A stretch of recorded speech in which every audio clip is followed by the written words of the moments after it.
Hey guys, I'm Basil. This is the Samsung Galaxy S7 Edge and we are comparing it against the new Sony Xperia XZ. The XZ is the flagship, true flagship from Sony of the X range. It's packing a 5.2-inch Full HD display. Now that's nothing new, but what is new is the fact that you've got this awesome cool new technology around the metal body of it, which we've done a whole video on.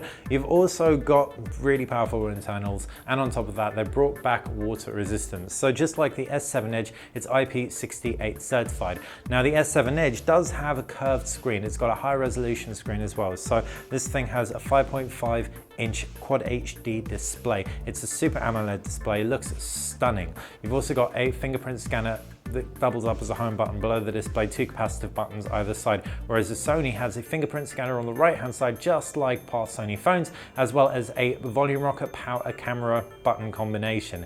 USB Type-C at the base of the Sony versus a micro USB on the Samsung Galaxy S7 Edge, and Samsung has volume buttons to the left hand side and the SIM card slot up top and to the back. It's a low resolution 12 megapixel camera, also optically image stabilized, paired with a flash and a whole bunch of sensors. In fact, both of these phones have a whole bunch of sensors around the back. The new Sony phone has laser autofocus paired with phase detection autofocus and continuous autofocus as well.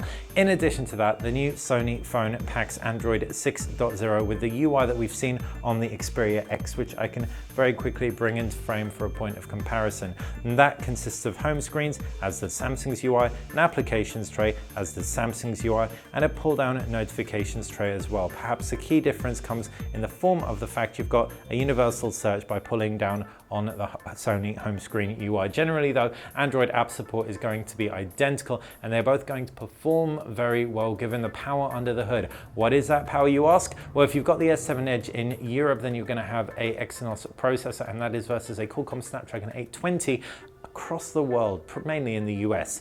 You can also expect different RAM configurations. There's 4 GB of RAM on the S7 Edge versus 3 GB of RAM on the new Sony Xperia XZ. Batteries are also going to be different. 3600 milliamps of juice under the Samsung Galaxy S7 Edge's hood versus 2900 milliamps on the Sony Xperia XZ. So this XZ sounds a lot less impressive milliamp wise, but you do have expandable storage across both. Both are available in 32 and 64 GB options as well. So what do you think? Let us know in the comments section below. Are you going to be sticking with your S7 Edge, or are you swayed by the Sony Xperia XZ with all of its beautiful flagship specs and metal design?